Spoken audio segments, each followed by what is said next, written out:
called the Swiss Buchholz format. It's Swiss with a twist, essentially, and I want to make sure we spend our opening segment just getting everyone's head around how this does work, because it isn't the same Swiss format they're used to, is it, Chad? No, Swiss with a twist is probably the best way to look at this, in the sense of this kind of just changes when we get to the third round of matches. Round 1 is the bottom 8 teams from the last major versus the teams who have come through the minors, so teams 1 and 2 from there are all seeded against one another. Round 2, it's the 1-1s, or the 0-1s for the win-loss, and then as you get to round 3, it looks at your road to get to that point. So your win-loss depends on who you've played and how they've fared, and that's how you get seeded up against certain opponents. The best part of all this is as you make it to round 5, it's best of 3s. One of the biggest criticisms of Swiss was being best of 1s, is a team could only practice 3 maps, come in here and make it into the next stage of the major. Here, if you're on one of those teams on the cusp, you have to actually have a deep map pool, you have to be able to play best of 3 Counter-Strike, and that'll all be going down on the last day. Right, so basically, to kind of summarize, it's each team is seeded according to the results of their previous opponents, and it's much more seen as a much more fair and balanced system, in the sense that you're not going to have a team, I don't know, as an example, playing one map and exploiting some game mechanics and getting those 3 wins. That's never happened before, so I don't know why we would think that would happen. No, but that is something that can be avoided. Yeah, exactly. Right, yeah, right. That's the sole purpose of this format, is to make the best teams go through, right? So that's what we're looking for. We had some formats we tried out in previous majors, but I feel this one is a great one. We make sure that the last game is a best of 3, in fact, and then make sure that you need a deep map pool. You need to be prepared, and hopefully it secures that the best team will go through. Yeah, for sure. And of course, we want to bring up the games as well, so you can understand exactly what's happening when. Our first day, we have 4 days of these best of 1s, and then a best of 3 final day as we battle to find the top 8 of this 16-team, I was going to say a bracket, we'll run with it. Still, this is what's coming up today. You have the likes of Space Soldiers versus Rogue, VP versus NIP, Gambit, TYLOO, Big Renegades. That could be interesting. Vega and Spirit as the CIS squads clash. And we get to see North versus HellRaisers, Team Liquid versus OpTic. Interesting one there. And Astralis complexity to round out the day. Yeah, I think Team Liquid versus OpTic is potentially that, and the North HellRaisers game are the best 2 on paper for the entire day. There are some caveats, but we'll get them out of the way as we go through the matchups.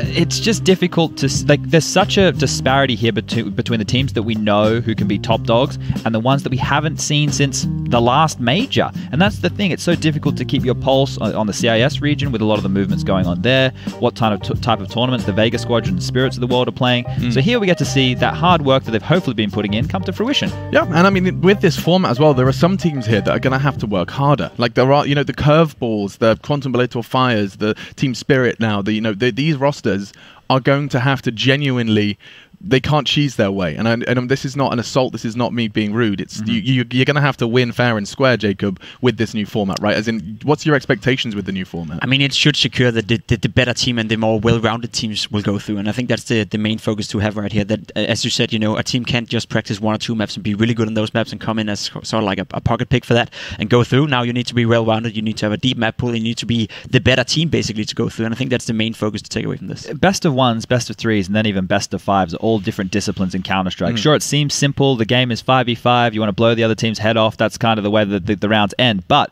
realistically, when you're talking high level, there's so many other factors that come into play. And when you have the best of 1, exactly like what Jacob said, it seems like you could just, grind out 1 or 2 maps. But here, with this whole situation, the mind games come into vetoes when you're looking at best of 3 situations. You have to actually make sure you don't gas out. You need to be able to play through. You can't just win 2 pistol rounds and basically be guaranteed a game. There's so many more factors that come into play.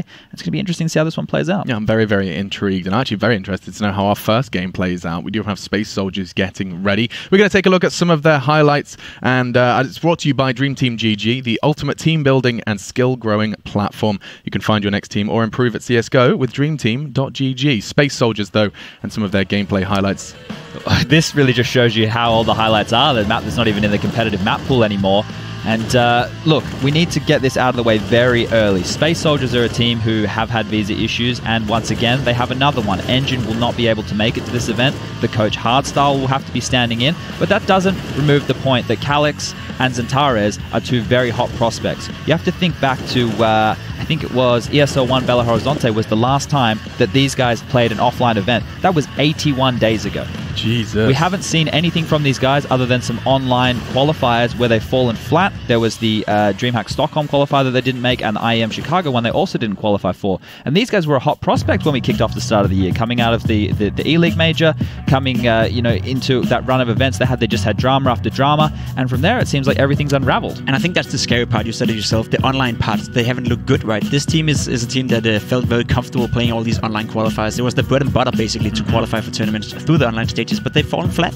So now they have to play with a coach. They have to play in a tournament that is bigger than they ever tried, and they're playing with not the most confidence right now. So it is a team that is currently not feeling as good as they were just 3 months ago. And heartbreaking that they can't field their 5-man roster. Visa issues has put Engin, or Engine, however you want to call him, out of the running, and unfortunately this does seem to be an all too familiar tale. Most teams manage to get them their 5 here. Unfortunately for Space Soldiers, though, at the biggest tournament, or one of the biggest tournaments of the year, they're unable to field their full 5. Yeah, and that is why we kind of just have to look at these guys and say whatever damage they can possibly do is a plus. Yeah. When you're playing with a coach that hasn't played a competitive match, and I think he was like he's a 4 rank or whatever in FACEIT, that's not great. We're dealing with the top tier of Counter-Strike where everybody grinds. Blood, what level are you, Alex? On FACEIT? Yeah. Level 7. There you go. Yeah. Yeah. I'm on my way. That kind of puts Oh, it wait, into, hang on a second. He's level 4. He's level 4. He may just not play. Or maybe I should go and grab my mouse and keyboard from upstairs. I know you should take that with a pinch of salt in a way, but with these coaches and the rules, when you come into this, your coach is actually a 6-man as well. So it must be nice for a team like Astralis who have Zonic, one of like the greatest players in Counter-Strike history, to be on your team to go, hey buddy, you want to plug in the mouse and keyboard because Dupree's sick? But using that example, even then when he did stand in, he did look a little lost, but he couldn't keep up because you're not playing Counter-Strike every day. You're not playing against tier 1 teams every day, and this poor guy, Hardstar's got a lot of I was about to say a lot of pressure. Take that back. There's no pressure. There's no pressure at all, but there will be judgment. There will be people watching him, and especially Space Soldiers fans, just hoping to see him pull across the line. Now, they have to go up against Rogue here, and I want to go ahead and bring up those Rogue highlights, because these boys are an interesting enigma in the world of Counter-Strike. Word on the street is they've been picking up pace lately. Well, this is where, we look for the silver lining in this matchup. This can be the test to see where Rogue are actually at as a unit.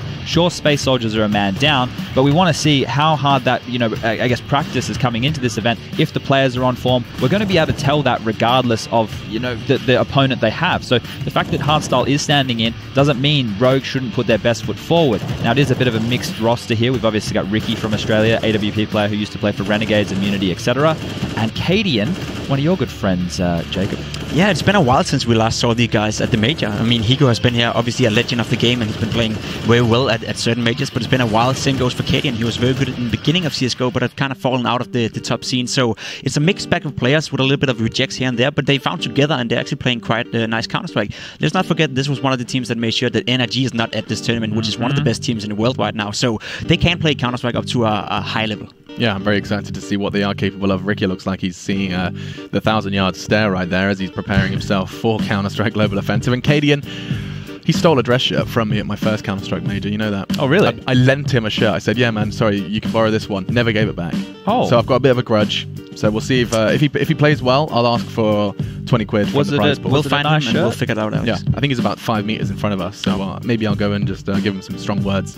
But either way, I have to say that I'm very actually excited to see because I don't get to watch all the qualification games, But this is an opportunity for me to see, first of all, Cadian on that AWP, an exciting prospect. I remember he had a couple of blast-off performances when he was standing in, and that kind of that started the conversation again. He's always been this kind of stand-in type of guy where he was good enough to stand in for TSM when they needed one. He was good enough to stand in for Heroic when they needed a player, but to play on the team itself and be a known quantity, he was never really good enough or seen good enough. I think he proved now, moving to Rogue, moving to the NA scene, basically, that he's worth his while. Right? He's playing great Counter-Strike, and he was the top performer at the NA major. Sure. Oh, minor. These guys came second at the NA minor. They lost to Complexity in the final round. Right. But once you've qualified, you've qualified. You're here, you're on the big stage. And at that point, when we have the Swiss system, kind of get filtered down and you play who you play. But I think the reject title for this team is fair in a way, right? Because Hiko obviously used to be on Liquid. He used to be in the top teams in North America, and now he's back here in the doldrums. Ricky was on Renegades, and he got the boot from that squad as well. And the same thing for Cadian, never really being able to find a home. So the fact that these guys have been able to come together, that we can't forget Vice and Sick. We haven't even mentioned them yet. No. Now playing back with, say, like Whitmer and those kind of guys a couple of years ago. So these guys have come a long way in a short period of time, and I think that this is a good warm-up match. That's what I'm saying about this game for Rogue. It's a good way to kind of find your feet at the major, get the nerves out of the way, and not a free win by any means, but it should be a victory for these guys. I don't know where the music went. I was enjoying that. It felt like a GTA wait screen, loading screen. Anyway, let's boogie over and start talking about map stats, because it is a best of one, and so we want to understand. You know me, Alex, with the best of ones. I know, middle ground map, all of that good stuff. But we're going to take a look at Space Soldiers' results in the last 3 months, and we'll kind of try and get our head around where they would dream to take it. Of course, typically Chad would say, in fact, I'll say it for him, both teams will remove each other's strengths and we'll end up on a middle ground, and therefore we'll just find ourselves in a bit of a pickle. Let's have a look, though. So at the moment, some of their most biggest successes have been coming from the likes of Cash, Dust 2. Wait, this is really not helpful. But here's the situation. Because, like I mentioned, it's been 81 days since these guys have even played an offline match, and we had the player break, and there hasn't been any online tournaments.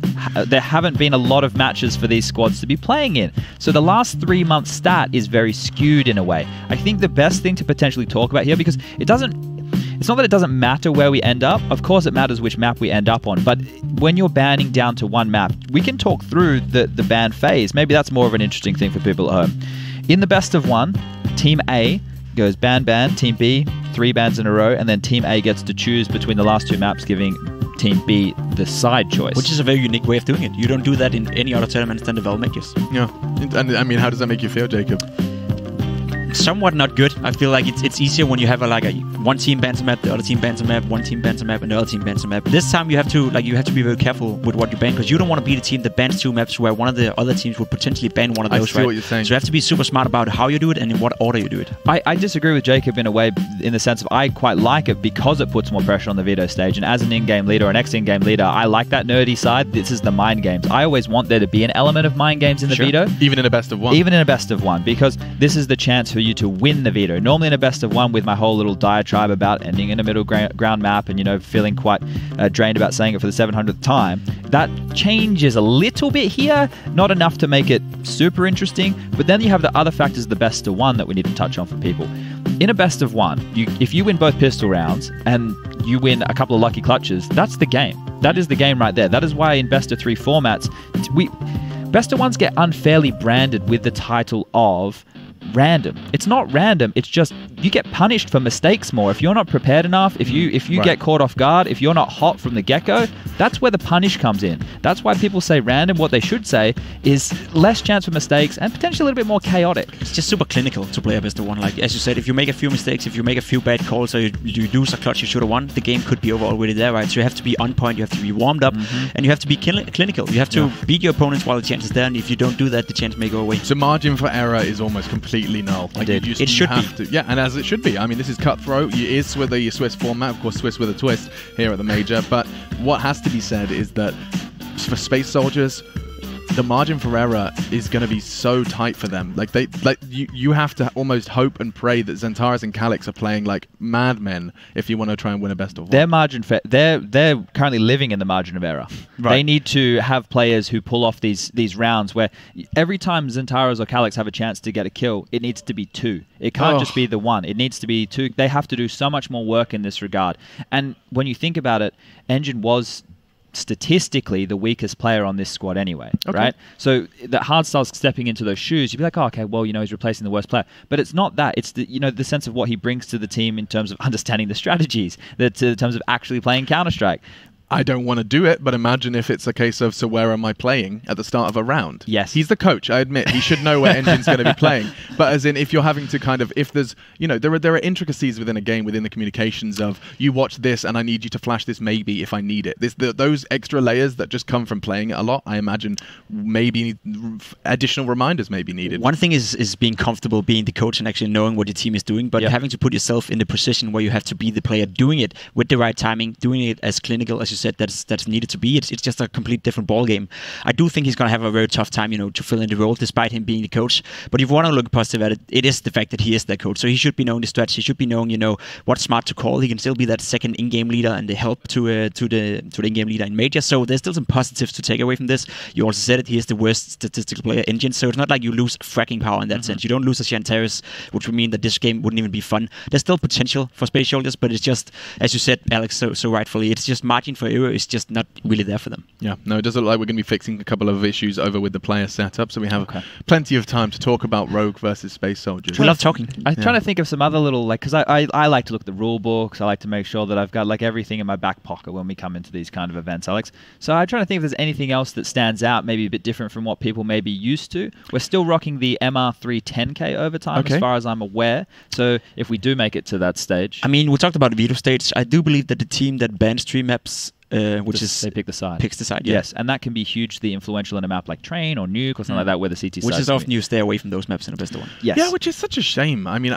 I think that this is a conversation worth having, that some of the most entertaining maps of Counter-Strike you don't really get in a best of 1. Like, I really enjoy a Train. I really enjoy a Train. A close Train is like a map like nothing else. I really like the nukes when you have 2 good nuke teams, but then still never going to pick it in a best of 1, because sure, we're both good at nuke, but you're starting on the CT side. Exactly. So we don't get to see them. And has there ever been a solution formatted where we could potentially not just see Mirage, Inferno, Cash for the entire best of 1 stage? And it was terrible. Oh, really? It was how we first kicked off the majors. You remember, Jacob? When we used to have 3 maps left and it was the random map pick. Because when you were a player, we hated it, right? Oh, but I'm bad. I'm finding myself on the other side right now. Don't do it, it'll be fun, right? Don't do it. Don't go back to the dark side. I completely forgot about that. That was the last major I hosted. I was so sad. Was that when we had to go, and it looks like it's going to be... Oh, it's going to be their best map, and we don't have a chance of winning this game. There you go, out of the water. That's not fun to play Counter-Strike like that. Obviously not when there's so much at stake. You want to have a fair game. But one of the greatest games of Counter-Strike history did come out of that system, and I think it was ESO1 Cologne, Renegades versus Titan in 2015. It was such a good game. Was it? All the viewers at home, they can bring it up because it exists. And there was this. It was so good. Who was top frag game? I think this player called Sponge. It was on Mirage. I don't remember it. You said you watched it. Yeah, because you talk about it every day of my life. Was it a good game? It was actually quite entertaining. That's what I thought. It was quite entertaining. You haven't. I bet you haven't seen it.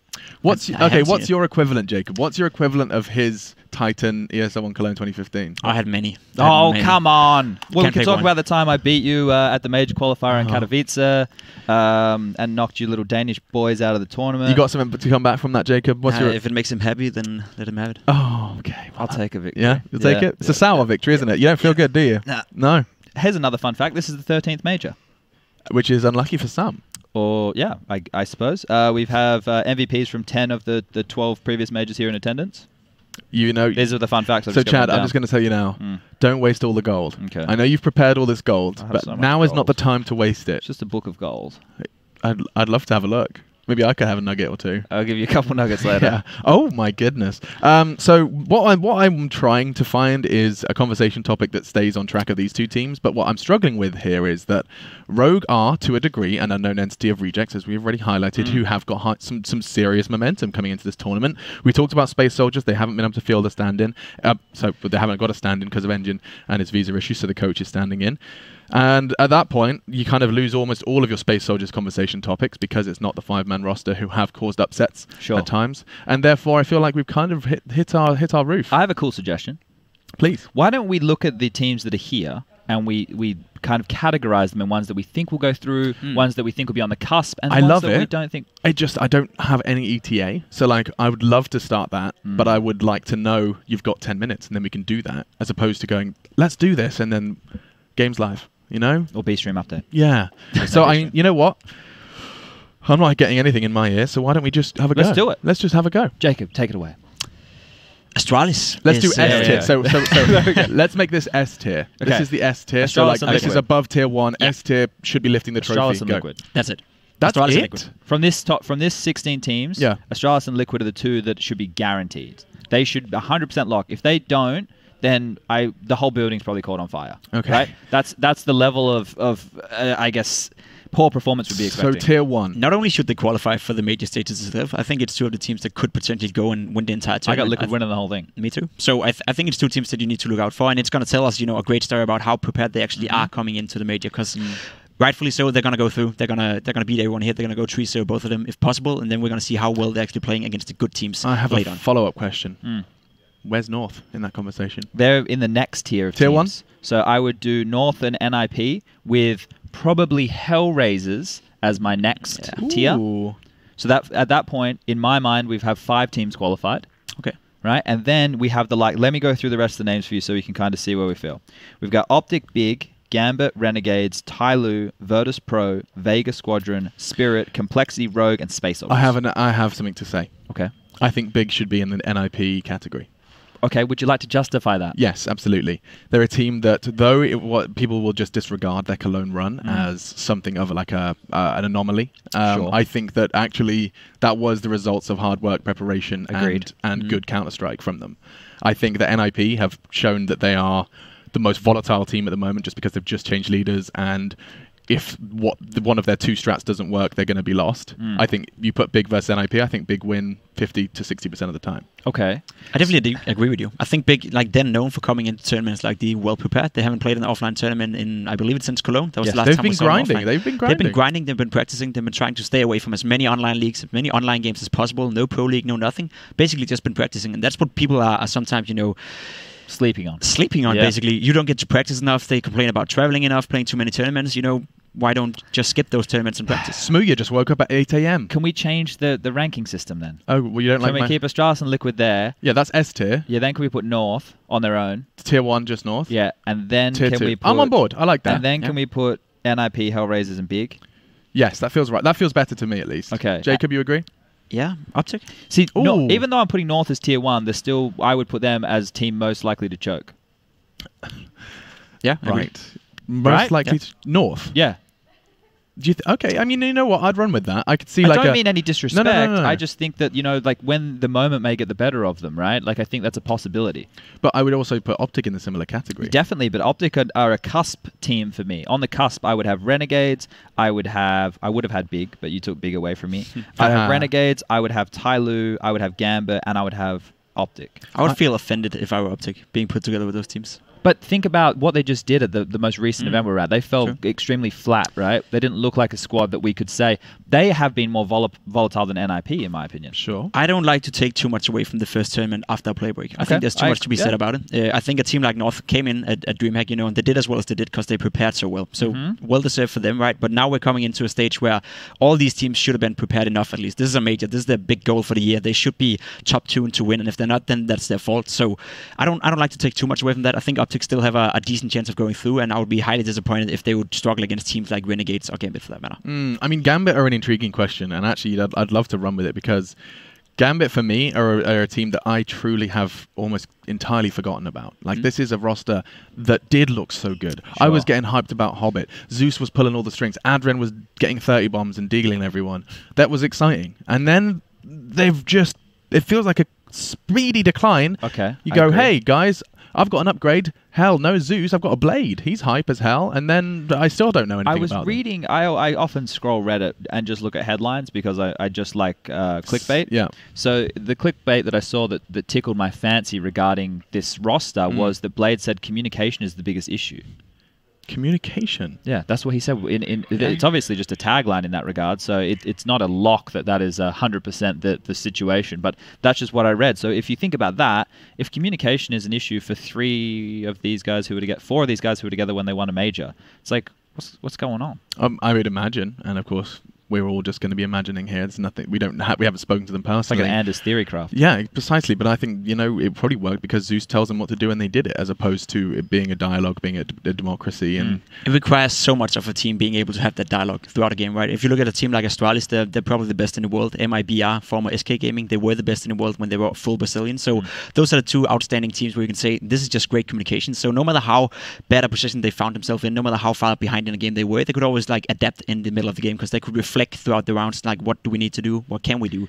Whereas teams like Gambit, whereas teams like, I don't even know, like HellRaisers, all the kind of teams, like they're more, they play more on a feeling, you know. TYLOO as well. Like East European Counter-Strike is just different from Danish and Scandinavia Counter-Strike in that sense. More than a feeling. So we could do, because we've outlined a lot of teams in that cusp area, but there's teams that we didn't say. Who do we think is going to go 0 and 3? It's either Spirit or Vega. Right, so this is where we just get in trouble with someone. Well, it doesn't matter. It's our job to give opinions. Yeah, but people on the internet don't understand that. I mean, I personally have got my doubts about TYLOO, even though they're like, I'm a TYLOO fanboy. See, the fun thing about TYLOO is that they're usually pretty good at beating teams that are just around their level. They're never going to beat a North. They're not going to beat the Astralis or Liquid, but they always beat the team below them. So I think TYLOO could be one of the surprise package here.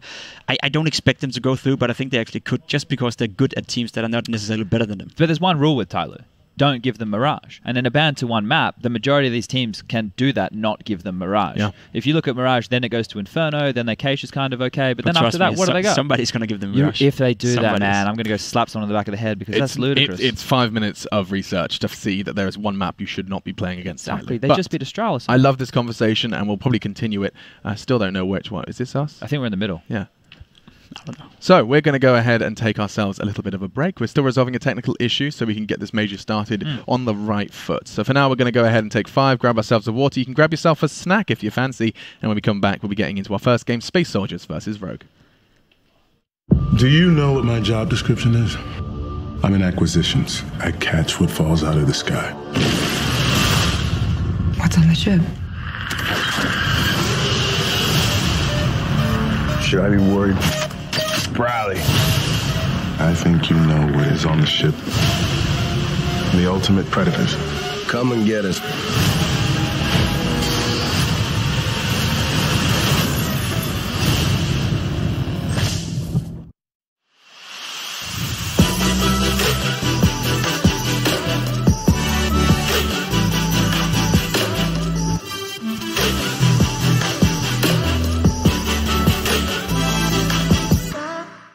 I've been there since the beginning. Every map, every flag. With knowledge comes power, and power is to be wielded wisely, which is why, as the expert, I bet with Betway for the love of the game.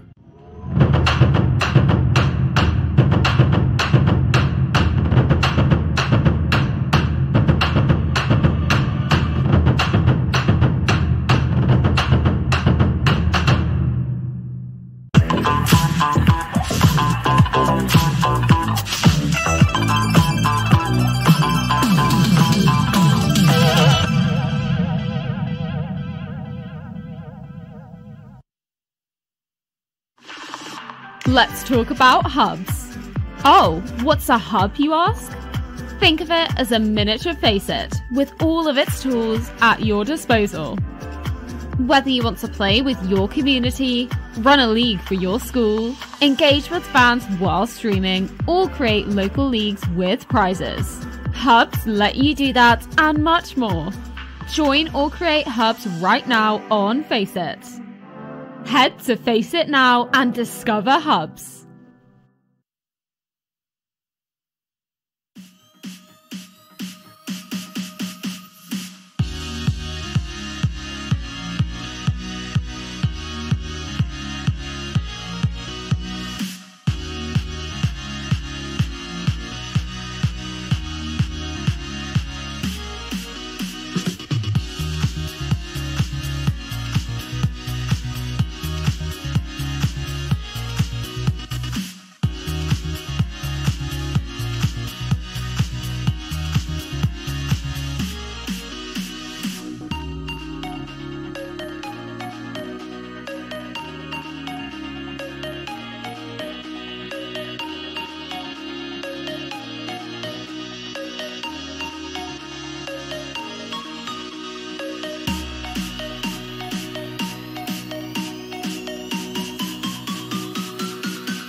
the sun comes up, it's our last goodbye.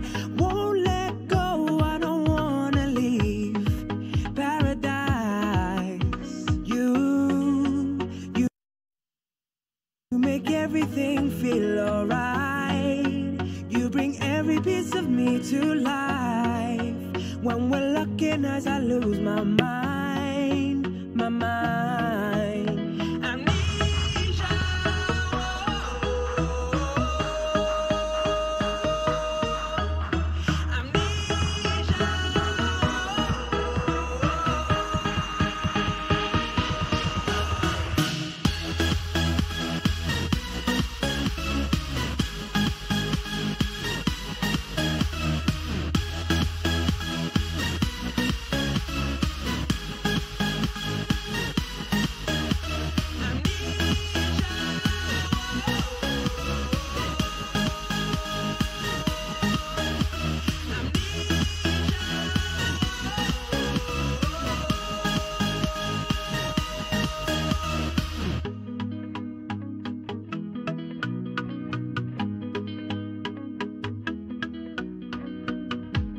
Crash like waves playing in the sand. Live life hard, never looking back.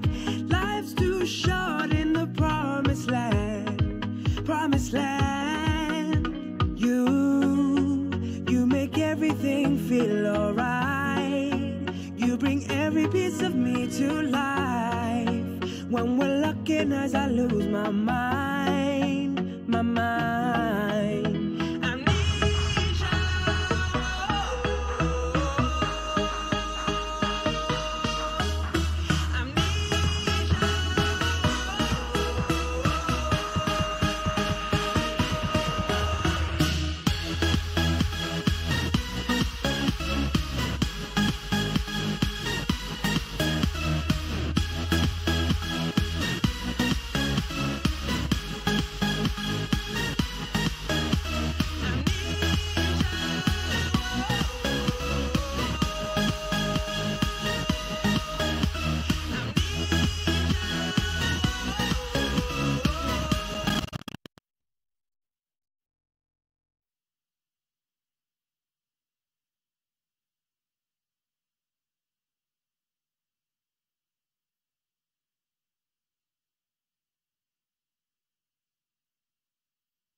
Wait, honey, can you look at this?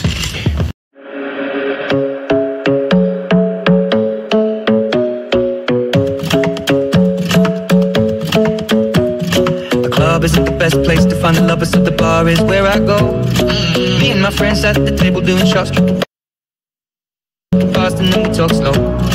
Come over and start up a conversation with just me, and trust me, I'll give it a chance. Now take my hand, stop and the man on the jukebox, and then we start to dance. And I'm singing like, girl, you know I want your love. Your love was handmade for somebody like me. Come on now, follow my lead. I may be crazy, don't mind me. Say, boy, let's not talk too much. Grab on my waist and put that body on me. Come on now, follow my lead. Come on now, follow my lead.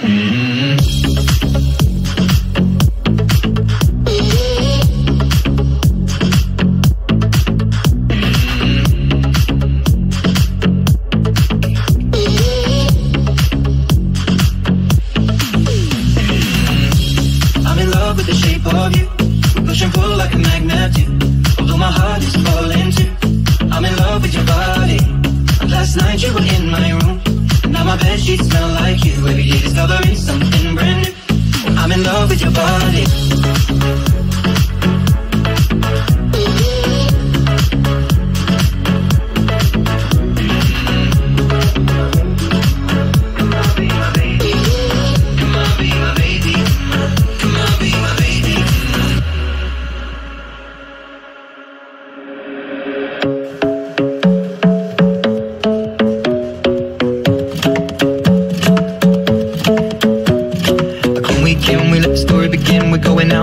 First day, you and me are thrifty, so go all you can eat. Fill up your bag and I fill up the plate. We talk for hours and hours about sweet and sour and how your family's doing okay. And even getting a taxi, kissing the backseat, tell the driver make the radio play. And I'm singing like, girl, you know I want your love. Your love was handmade for somebody like me. Come on now, follow my lead. I may be crazy, don't mind me. Say, boy, let's. I've been fucking hoes and popping pills, man, I feel it's like a rock star. I've been fucking hoes and popping pills, man, I feel it's like a rock star. All my brothers got that gas and they always be smoking like a rock star. Fucking with me, call up on the Uzi and show up and then get shot down. And my homies pull up on your block and make that thing go grata-ta-ta. Switch my waking back in black and started saying rest in peace to Bon Scott. Close that door, we blowin' smoke, she hits me light a fire like a Morrison. The full on stage, strolling through my fucking show in a cop car. She was legendary through a TV out the window of the montage. Cooking on the table like a phone, don't give a damn. Dude, the girlfriend is a book, but she just trying to get in. Singing on with the band. Hey, hey. Now she acting out of pocket, trying to grab her from my pants. Time the bitches in my trailer say she ain't got a man. I'm the your body man. Hey, hey.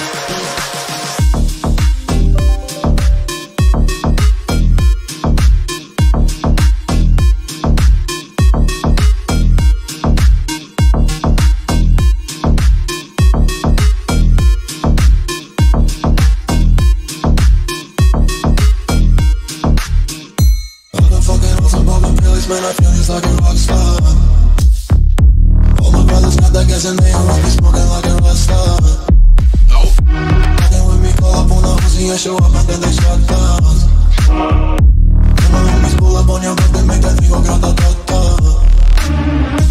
I've been in the hills, fucking superstars, feeling like a pop star. Jacking any bad bitches, jumping in the pool and they ain't got no love. Headed from the back, pulling on the tracks, now she's screaming out no more. They like savage, why you got a 12 car garage and you only got 6 cars. Now you live a key, now you kiss that. Your wife, you say I'm looking like a whole stack. Green hundreds in my safe, I got old racks. LA bitches always asking where the coke at. Living like a rock star, smash out on a cuff car. Sweeter than a pop chart, you know you are not hard. I don't make a hot shot, maybe it's a trap hard. Living like a rock star, living like a rock star. Okay.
Fire upon them.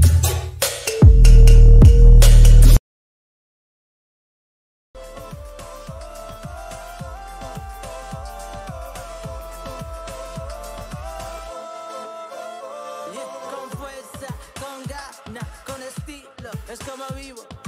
Tiene que venir conmigo y yo voy contigo, mi reina y Nino. I don't wanna fight with too much alike. Te daré mi alma con todo que hay, y con todo que hay. Come here and live by my side. Te siento, Me tocas, tu novio, tu novia, tus ojos, tus labios, te beso, te amo, ven aquí, yo te quiero más, nunca te miento. donde tú estás, Poquito el tiempo, tú y yo, más nada, tú y yo, nada hace falta. No me hagas preguntas que no quiero decir, no me hagas acordar que no quiero sentir, no me hagas preguntas que no quiero decir, no quiero mentir, que te quiero sentir.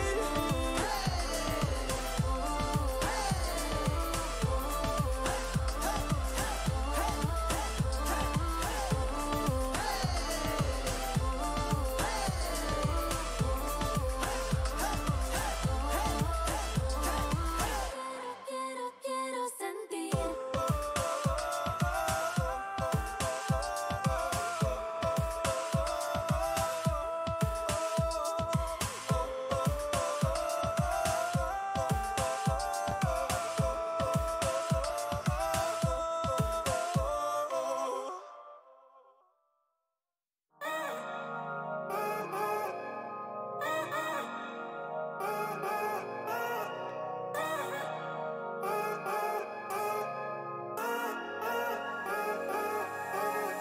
Sense of attraction. Let's turn talking into action. Laughing and joking. You know my love's always open. There's many different patterns. Pick the one that's everlasting. I'll always be around when you're feeling down.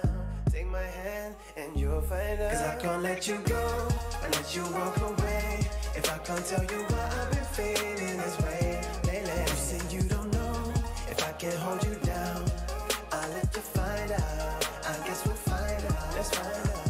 Oh, if I don't get to say, I was hoping maybe you're feeling the same way as I do. You've been on my mind.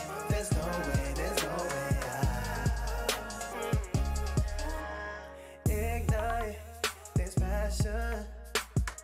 Everything that you imagine can come true if you abandon all your fears.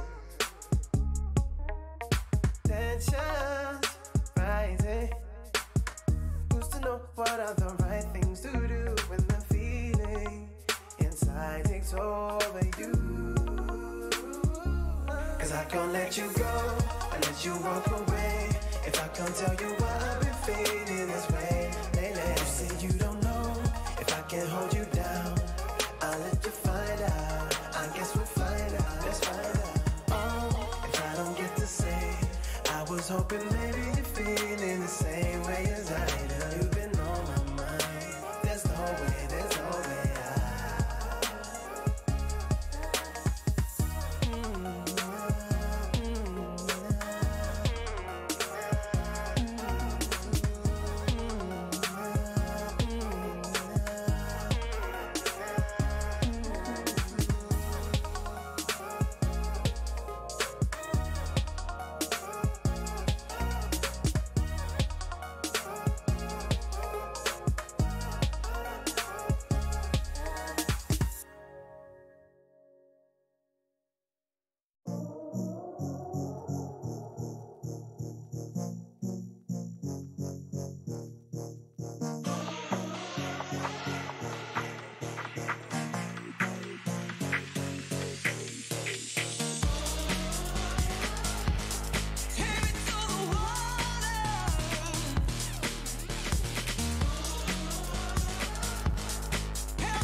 please stay tonight? Oh, just until the morning light.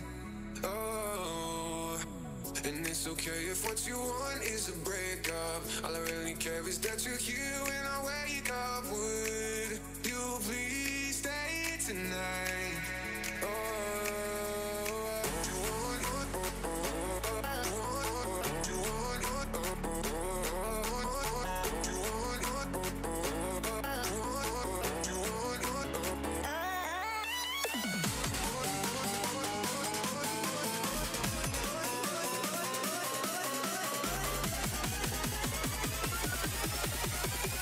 It's okay if what you want is a body jumping.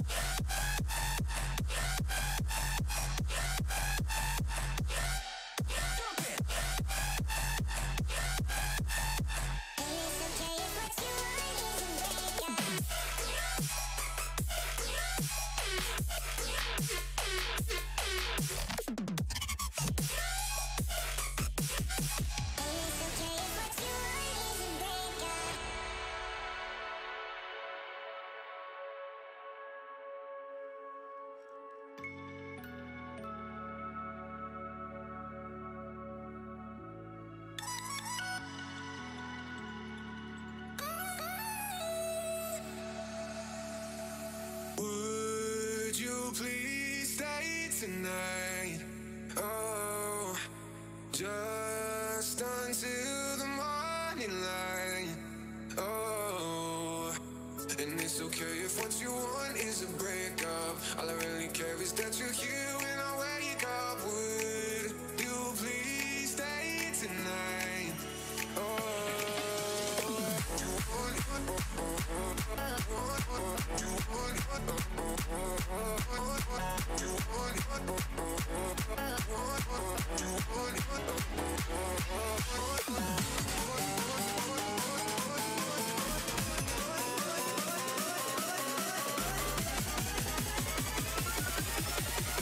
And it's okay if what you want is a body jumping.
stayed awake last night, 'cause I couldn't close my eyes and see you another night.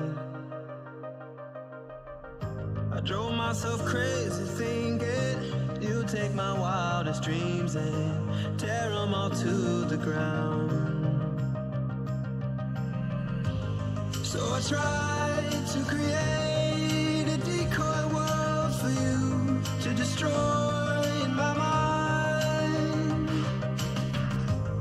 You can stay and believe you're tearing me apart while I'm coming to life, while I'm coming to life.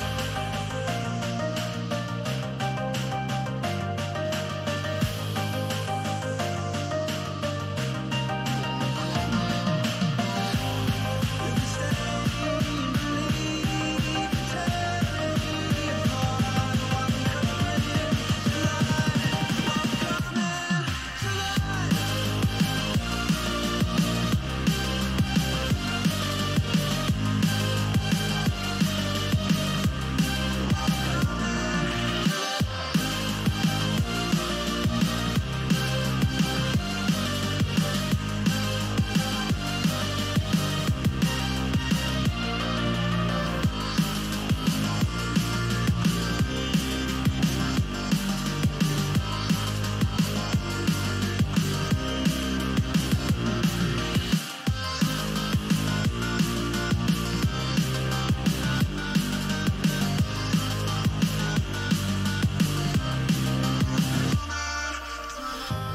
I couldn't keep a secret. You found my darkest demons and brought them out in the light. So I ran to all the preachers, despite having every reason to shut down and mobilize. So I prayed to the gods for one last saving grace against all odds. And I built an escape using all my energy just to come back to life, back to life.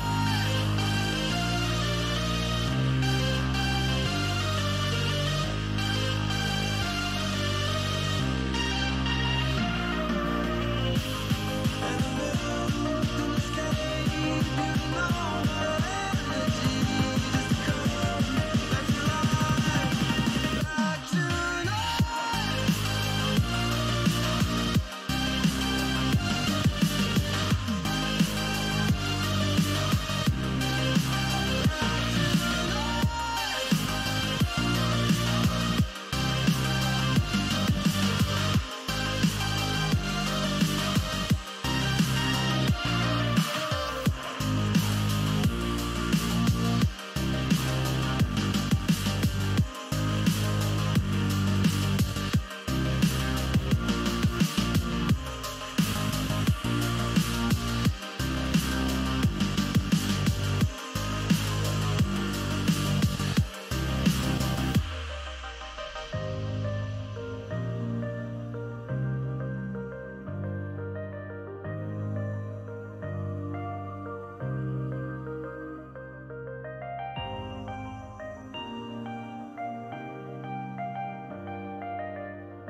We haven't slept in days, sitting reminiscing on the waves.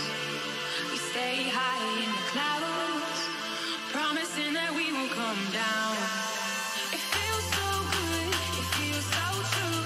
The only substance I need is you. It feels so nice, it feels so true. Taking every single drop of you. I know our hearts are protected. Never will we be disconnected. I know our hearts are protected. Never will we be disconnected.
decisions need to be made. We're leaving all the choices up to fate. We've only just met, but we know there's something deep we can't forget. It feels so good, it feels so true. The only substance I need is you. It feels so right, it feels so true. Taking in every single drop of you. I know our hearts are protected.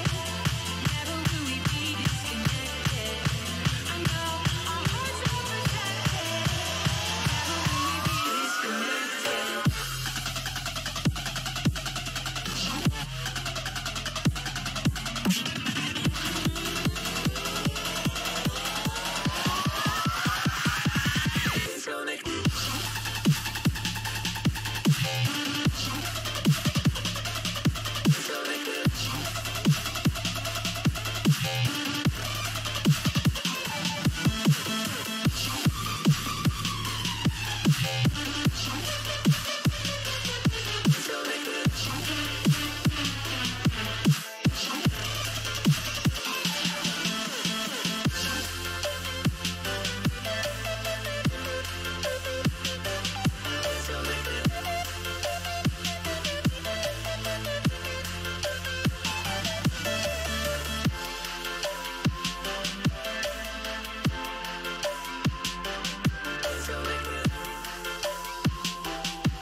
In her heart there's a hole, there's a black mark on her soul.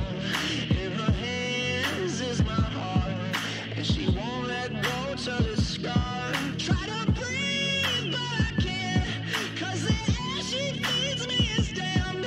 Got a touch like a thorn, 'cause the girl she's hiding horns. She got blood cold as ice and a heart made of stone, but she keeps me alive. She's the beast in my bones. She gets everything she wants when she gets me alone, like it's nothing. She got two little horns and they give me a little bit.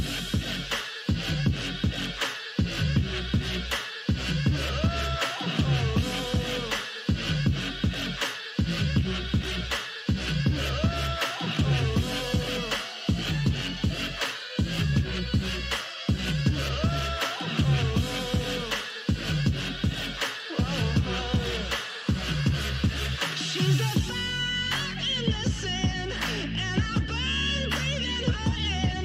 Now it's love suicide, and I'll sell my soul for the high.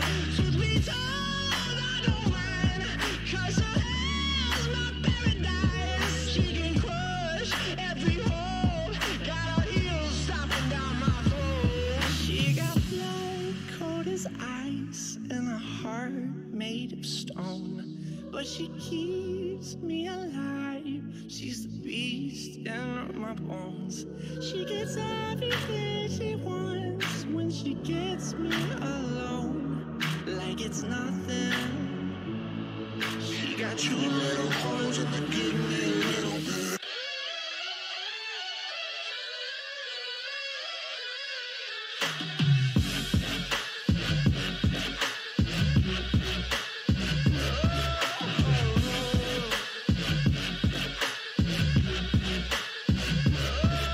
She got horns like the devil pointed at me. There's nowhere to run from the fire she breathes. She got horns like the devil pointed at me. There's nowhere to run from the fire she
I halo, witamy wszystkich bardzo, bardzo serdecznie. Z tej strony Piotr Izak-Skowyrski oraz Łukasz Hermes-Pożyczek. I zaczyna się w końcu Major FACEIT, Major w Londynie 2018, oczywiście rok. No i zaczynamy w końcu po, rany, ile to już? 1,5 godzinki opóźnienia. Delikatnie. O tej porze miał się zaczynać mecz Virtus.pro. Niestety na ten mecz Virtus.pro jeszcze musimy trochę poczekać, bo przed nami to pierwsze opóźnione nieco przez problemy z serwerami starcie, czyli Space Soldiers kontra Rogue.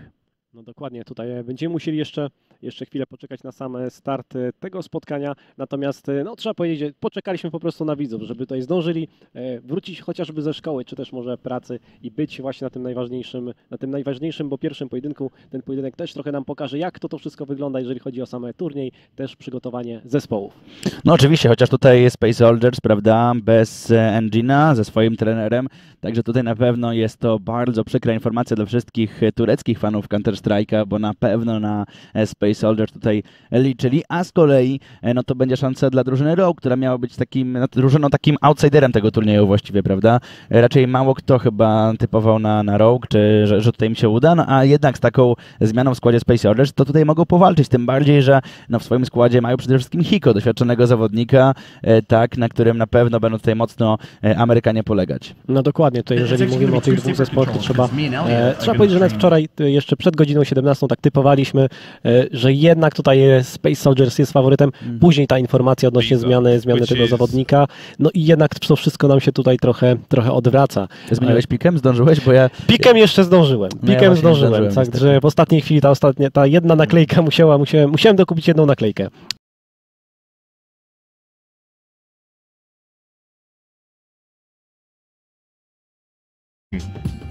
One factor in these kind of situations is the opposition going to try and exploit this guy? If he's going to be playing B, they're like, okay, let's try and exploit this guy B. Like if he's a B player and you kill the first guy, surely he's just going to get rushed as a second guy, assuming he hasn't played enough of the game to really be on point to his own skill level.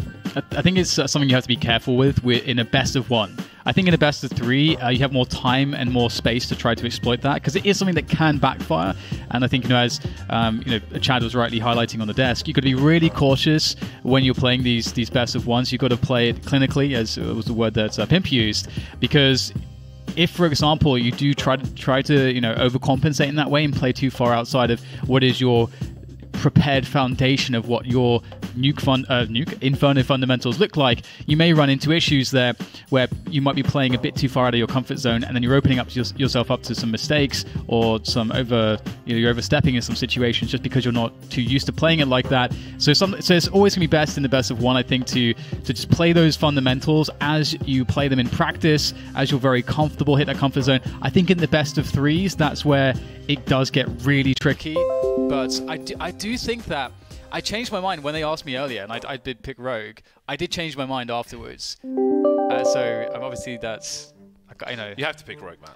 You have to. Anyone who's sensible. We're not always sensible, but today we are. We have to be. We must be. It's difficult, man. If you have a guy like Xantares and it's a best of one, and I mean Major and Paz, I mean pretty much everyone on Space Soldiers, they started to all show how good they are individually. That can be enough. If you get a good start and you're able to make the right calls, you can get a really, really big lead. But enough of the chatter about that, because it's time for the action to do the chatter for us, as Space Soldiers and Rogue will kick off the FACEIT London Major here in Twickenham. We're about to see some exploitation. Hashtag sweatshop. Look out for hardstyle. See how things go. And if he's playing a common position on the T side, we may see some aggressive pot flashes as well, but that remains to be seen. First, it's the pistol to come. Xantares having a look. See, look at that headshot immediately.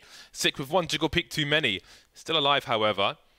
Two players towards that B bomb site. Ricke's got, Ricke and Cadian have a lot of grenades here, which may be saved for retake purposes. Sick finished off now, and Ricke has limited information.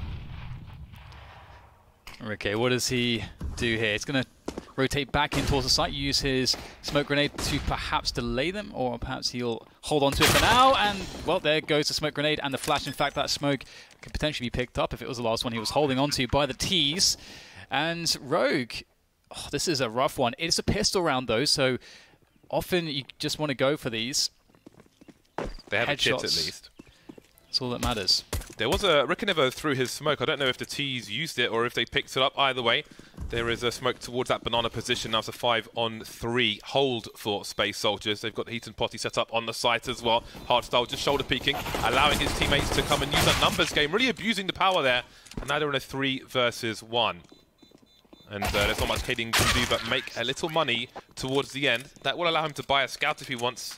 If you full buy, be it Kevlar or otherwise, you need a kill basically to buy a scout in the second round. But on Inferno, might not be, have as much mileage as you might find on a Cash or a Mirage. And that's the start you want if you're the team with this stand-in, and you can start to take control of the match. We've got the double mag, triple mag 10s coming out from Space Soldiers, and that's a lot of fun. And they'll be up against the Force Buy, and they're going to know that that's very likely. Force Buys on the CT side of Inferno can work out quite well for the CT side, not as bad as on some maps. And for the T side, you really want to make sure that you keep things very tight and simple. You don't want to give too much time for the CTs to create opportunities, as we're seeing them do so here, sneaking through the apps. Oh, this is brilliant. This is if his team can stay alive, and now they've seen Cadian go back. Do they assume the rest of the apps might be compromised?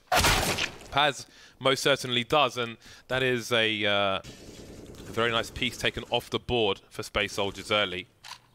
And as things start to slow down, I do expect that Hardstyle may play a role as Daps would on the T side in terms of utility, in the sense that he'll always take the worst weapon and enable his team with the rifles and so on, and basically be a money bank if he can for his team. Also, can we quickly note that Mr. Connor, Mr. Sliggy, is observing his first major, finally. So just bear that in mind. He's really good at showing the build-up of a round, so it won't just be about frags. And he's always been very critical of observing in majors, so he can take as good as he gives. So yeah, tweet him some smack. Yeah, if you don't think he's doing a good job, former Toxic Source player. Ooh. In they go though, and that's going to be that. This is a great round from Space Soldiers. They did it in a way which was safe. As you said, Paz was able to be very cautious there about the apps, and it almost did look like, from the T's perspective, you see one CT pushing, they didn't see the next one, but they still had the presence of mind to know that that is a possibility, and that's really good to see that level of focus from Space Soldiers, because let's not forget that they were sitting here for an hour waiting for this game to start, as well as we had those technical difficulties. So that can be a bit draining sometimes, but they are here to play, and we have a pretty clean round, and this is nice from Rogue too. They're going to try to salvage what they can into that next round where they do have to save. For those of you on GoTV, I would recommend, assuming Cadian's going to be the primary sniper, I would recommend Cadian on the CT side. And I mean, I think Xantares is an easy pick, but it's like when Snacks was on Virtus.pro. Often I'll just get roasted on Twitter whenever I didn't pick him. So I'll say Xantares as well. But I'm a fan of Calix. I would like to see what he can do when he's got the AK out. But they'll continue for now with the Mac 10s, as this is likely to be, I was going to say likely to be mostly a USP round, but of course we've got some saves from the round prior. So this is still a dangerous round for Space Soldiers, and that's something to remember. A lot of times you can take this round for granted if you wipe out the CTs 2 rounds in a row. But if you don't do that, they could have more than USPs as they do here. And one cool thing with the way that Space Soldiers played that previous round is that they played this sort of anti-force by default, which allows them to get information, to apply pressure with good timings, so they don't have too little information going into the late round and then have problems. And with all of that information, they're able to then make a really good decision as to how to use those Mac 10s to confirm, okay, our suspicion is that this side of the map is more clear. Let's use a Mac 10 player to confirm that and push some of the more dangerous choke points. And then so they're playing in a very safe and very sure way. They're not taking gambles here, and so this is beautiful from Space Soldiers. It looks simple, but it is hard to get a team to execute these kinds of rounds this flawlessly. Clearing out the long position. Got to be aware that people could still be library, which is now getting smoked off. So they'll split from both directions with a player in the balcony area. No one left isolated on short, and they will see that No one is here at all. In the meantime, there is containment from Major. He's been flashed, but he tried to position himself to avoid what he could, but the flash was high, the panel was small, and he will get taken out. But there's a warning, and now Calix can start to make some money lining up for him, but the number two, great Paz. Does he go for the continuation spray? He needs to avoid getting the one dig, but he can't. Oh, sick with the CZ, in fact. So perhaps a rifle is to be collected by these players. And 3 players still alive. Actually, only Sick has Kevlar, so the rest will need to buy regardless. But we'll see if Rogue can get anything else out of this now. Rikke has picked up a Mac 10. He can try to be aggressive with this, but he is at the bottom of mid, so a frag may be unlikely at this point, as it seems the last 2 players will save on the site. 3-0 start for Space Soldiers. Now the game begins. Yeah, good discipline from Rogue, and they got quite fortunate there. You know, you expect that the Mac 10s would have, the first 2 Mac 10s to engage on Banana would have been able to do more damage, and then that AK will come in at the end, maybe dies, but everyone's pretty much been cleaned up at that point anyway. So that's a great result from Rogue, and you know, they get to have a little bit of extra cash going into this one. They've got the AWP now onto Cadian, he was saving, of course, and a good amount of grenades. And Rikke's going to hold on to the Mac 10, which they didn't have to. He could have had a rifle here. As we can see, Sick has Study 100 in the bank, so we'll have to see how that one turns out for Rikke.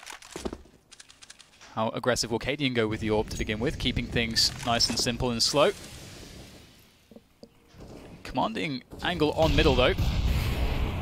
Space Soldiers begin with some light banana pressure. Both teams quite tentative to begin with.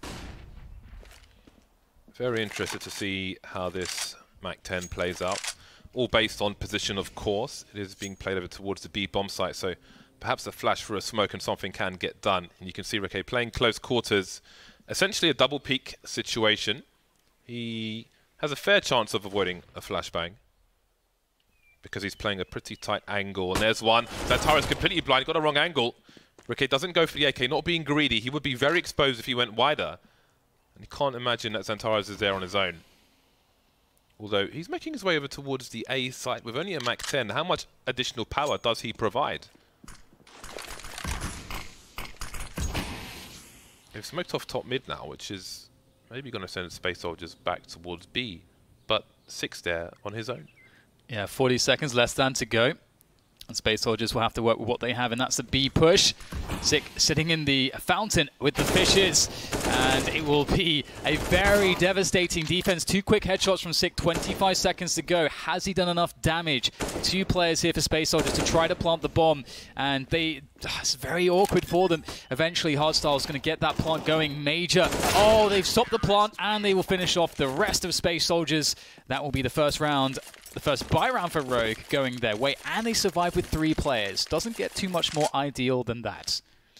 Rikke gets a little bonus money with the SMG kill, and they go straight for the double AWPs. This will be very interesting indeed, and Rikke is very capable with the sniper rifle. He is basically a sniper, but of course he's being more nimble, more dynamic, with more than one sniper on a team, which he is no stranger to of late.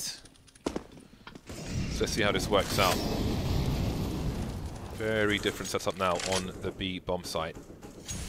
I wonder if there can be an indication for Space Soldiers as to what they might be doing towards B with an aggressive takeoff banana. Because ideally you want to set up to clear banana to get that AWP into position, as you often see Device, for example, standing on the half wall. But with flashes, Rogue will be forced away. Now, this is an angle. Sometimes you see people standing on the rail of the stairs to throw a flash towards banana. But it seems maybe he was holding in case of a re-aggression. 1 minute mark is approaching, and Space Soldiers have banana and 2 players around apartments and top mid.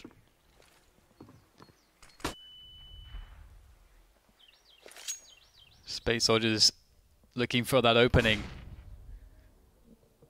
Putting pressure on all sides of the map, and Rikke goes out for a re-peek, seeing what's going on here towards top banana.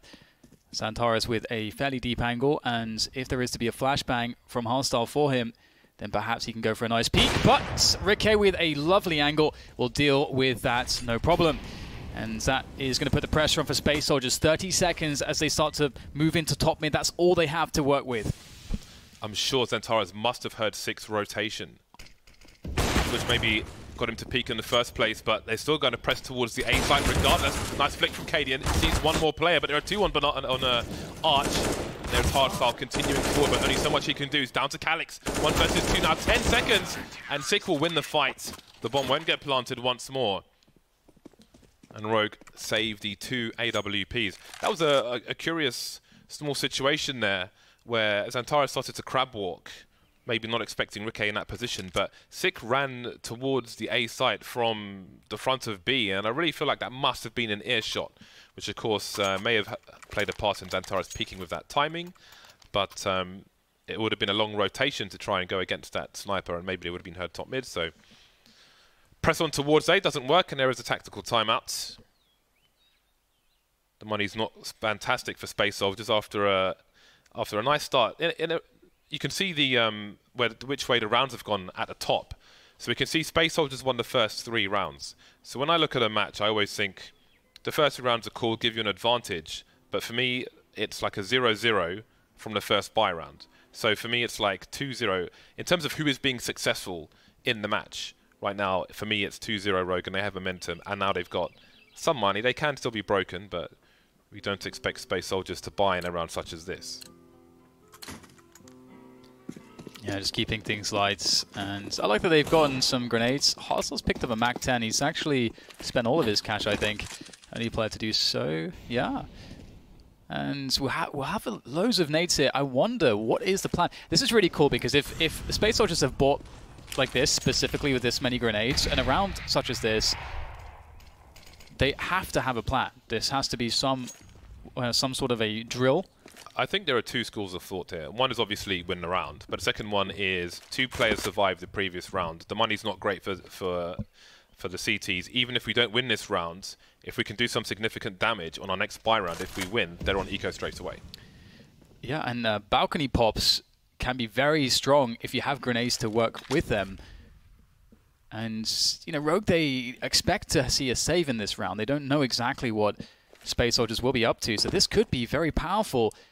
Even if the CTs throw some counter grenades, Space Soldiers with those pistols will gain space very quickly if the grenades are on point. We're about to see how well this routine is going to serve them. Eco with the pre-fire there is going to be very effective. That's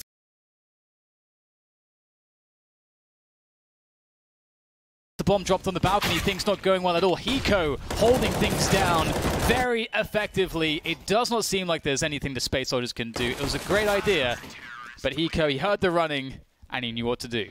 Shut it down. It's really awkward if you're on the T side and there's a smoke on the balcony, because you can body block as well. I mean, it's more useful. I think the smoke was maybe supposed to go in the door slightly more, because with that timing, if the smoke goes inside, Hiko can just stand or crouch in front of the smoke, and they have to run through the smoke. He will see them, and he will trap them there. So if he stands in front of the smoke, he'll body block them, he will see them, they won't see him, and it's just free. Everything is free, unless he gets shot in the head at random. So that could have looked even worse for Space Soldiers, but again, they got no mileage out of that whatsoever, so both Plan A and Plan B didn't quite work out for them, but they're on the buy regardless, and again, Hardstyle will take the worst weapon. Gambles were made, didn't pay off. And Majors kicked an apps with a P250 to kick things off, or is it a P2000? Whatever it is. It's a 3 versus 5 very quickly. Yeah, Rogue are really recovering from some of the losses that they've had in the previous rounds. This is looking so clean right now. It's desperation here for Space Soldiers. Such a big question mark on how they can possibly get into one of these bomb sites. Hiko's been anchoring very effectively up until this point. And we have no reason to doubt him just yet. And 4 players will be stood to attention for this A push. Everything is covered here right now. Cadian with another whiff. That does give an opening here. Paz going for that frag. 45 seconds, and Rogue can rotate everybody. It's quite telegraphed, but they have to get the kills. These Rogue players, and Hiko once again delivers. Beautiful. Goes for the wide peak. Had a bait set up with his teammate on double stack if he wanted it, but he was confident, and playing with confidence is fantastic, especially in the first match of a major. And we are happy to see the return of Hiko to majors, and somewhat of a comeback for Cadian as well. Upward trajectory, pretty good.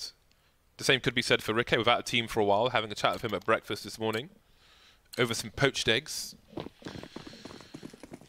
4 rounds in a row now for Rogue. So again, for all intents and purposes, consider it 4-0 in terms of momentum. A cheeky jump from Cadian. He knows where the money's at. So he'll go for a brazen peek and a flick. And there goes Calix. It's a tough start, isn't it, for Space Soldiers, despite them getting what could have been a good start, you know, with the pistol victory and 2 clean anti-ecos. Life is looking quite difficult. And as you said, you know, we haven't really seen Space Soldiers with any effective approach so far.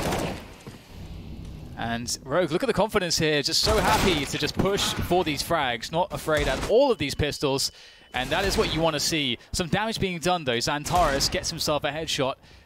And that's a 2v3 with an AK collected. Can he turn this into something? He's got no Kevlar. Now this is awkward for Rogue. One of these sites is going to have 1 player on. It's a gamble for Space Soldiers, but they've got a smoke but no flashes, so they've just got to run into the Gatling gun. But Riquet only fires 1 bullet at a time because only 1 is enough. Re-peeking another comfortable position, a Fox-esque location. Walking forward though, can he strafe cancel in time to take up Paz? He can! Straight in the face no less on the crouch peek. And that's 3 players surviving for Rogue. Could have been worse for them. But that's a comfortable W, ultimately. Now let's see what Space Soldiers can do. And again, not knowing how much Hardstyle plays the game in general, and even if he plays it here and there, you can't expect him to know the grenades, for example. And I'm sure before each map they'll have a quick drill and say, okay, these are the grenades you need to know. But if you need to throw something on the fly, there's a fair chance he won't be able to do that. So there are a lot of limitations in like mid-round potentially for Space Soldiers if they lose a person here or there. It's definitely a tough spot, isn't it? And that kind of thing requires extra comms as well. So like, can you throw this? Oh, I'm not sure about that one. That's like, that's crucial time where you could be doing something else. That's crucial time where the CTs could be moving into better positions. Time you can't afford to take, trying to figure out what you can achieve right now. But and in that sense, we saw great coordination from Rogue with Riquet holding the angle towards logs while his teammate cleared out everything to the left-hand side of Banana while the smoke was down. This is cool, isn't it? Rogue going for a push. We haven't seen them do this just yet, and it's a big effort on Banana from Space Soldiers. The timing for Rogue could work out very well with this push down middle, and they're actually going to stop short around the bench position with a setup between Cadian, who can bait for Vice. So this is brilliant. Vice can hear all that action on Banana as well. Paz looking to just push straight in. This could be a way out here for Space Soldiers if they can just somehow barrel down the defense on that B side. But that is the bomb in the back, and the smoke forward in front of it will cause all kinds of problems here for Space Soldiers. Oh dear. Well, we've seen this before as well, but this time it looks even worse. I think it was a game with FaZe, but the flashbangs will rescue them, and the bomb's been taken away. However, there is 1 player in construction. The CT's now spreading out around second mid, and Cadian rotating, going up Speedway. There are no smokes to clear this position, which will compromise the post-plant areas for Space Soldiers. They've got 1 flash, and they choose to take it. Oh, it's going to flash Calix as well! That was a massive frag, and it will come in. Now 2 players up Banana. Xantares must deliver here, and they've a lot easier. The bomb has been planted, and now we're down to a 4 versus 2. Do they keep going, Rogue? It's a tough one, isn't it? How's the money situation for Rogue right now? It's not too shabby. And, you know, in saving these 2 guns, if they're able to do so, you know, they'll be in good stead still to keep the pressure on in the following rounds. And Cadian whittling down the survivors, or what could be the survivors here. That's 2 taken down by Cadian. What else can he find? They'll be looking for this frag as he crosses. And there's a missed shot. Cadian looking to go back to the well with that one. And, of course, the bomb will do the job for him. And that's a decent result there for Rogue, all things considered. But I'm surprised that after that quick flank from Vice, the Space Soldiers were able to get back into the round. That was almost disaster.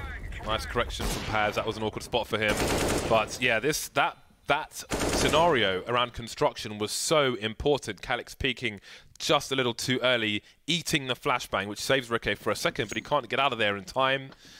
But again, Rogue decided, okay, let's go for damage, and they killed all but 1. So they'll be satisfied with the best of a bad scenario in that respect.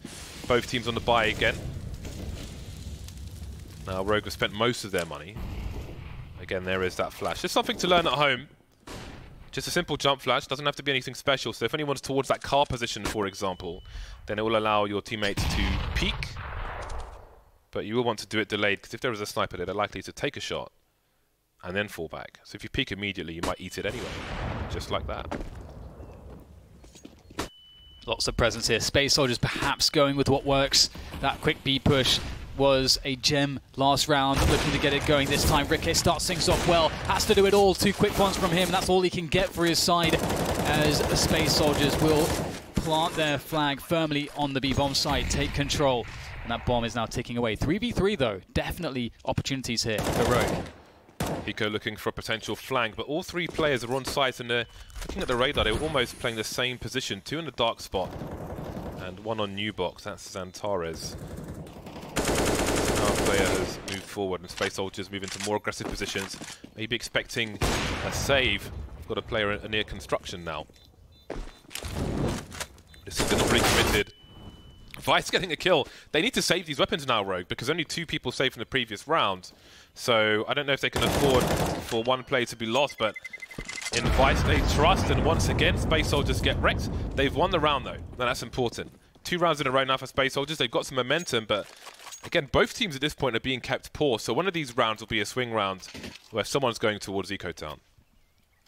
Yeah, and I really don't know what to expect from Space Soldiers moving into that CT side on the second half. So I don't know necessarily, you know, if they're going to feel like, okay, we've got 5-6 rounds on this T side, you know, we're feeling really comfortable onto that CT side. Obviously, you always want to win as many as you possibly can, but, you know, for Rogue, as you say, in a day, they're on the ropes too here. And Mac-10s, Galil, they have full grenades, and I do like how Space Soldiers do prioritize grenades on their T side. Ooh, leg shot connected by Cadian. Hardstyle is going to survive. He has to count his lucky stars to survive that one.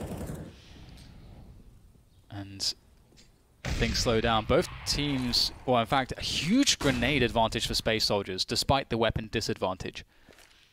Will we see a balcony burst? Xantares, Calix is in mid. He's got 2 flashbangs, and Xantares has 1 as well. So slightly forward of where Calix is probably where he's going to throw a flash for the balcony burst, but seems they're not quite sure if a player is waiting for them there.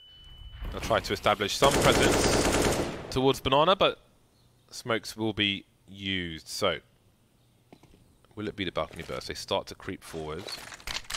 Major with an aggressive smoke, and let's see what they choose to do. Again, it's awkward. It's so deep on the balcony that the body block option isn't really an option.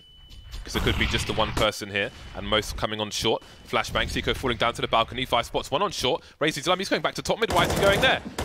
Well, he's actually dead now, and that is a wipeout. The bomb on the floor. 27 seconds left. 5 versus 2, and Space Soldiers maybe just left to run to their doom now. Looking like hard labor here. Insta trades, and they'll finish off the job, Rogue.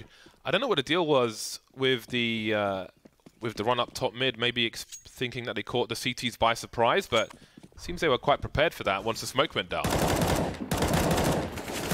Yeah, that's pretty odds.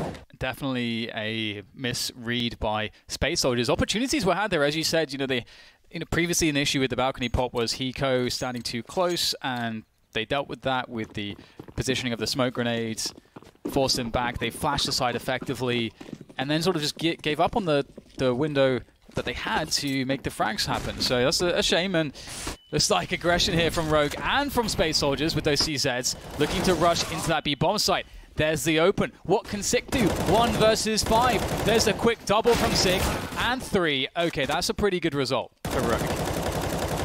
2 easy frags as they look towards CG spawn. No bomb plant just yet. In an exposed position, got to wait for the spray to go, but now maybe the chances have gone to plant that bomb, and Hiko will finish things off with a high explosive.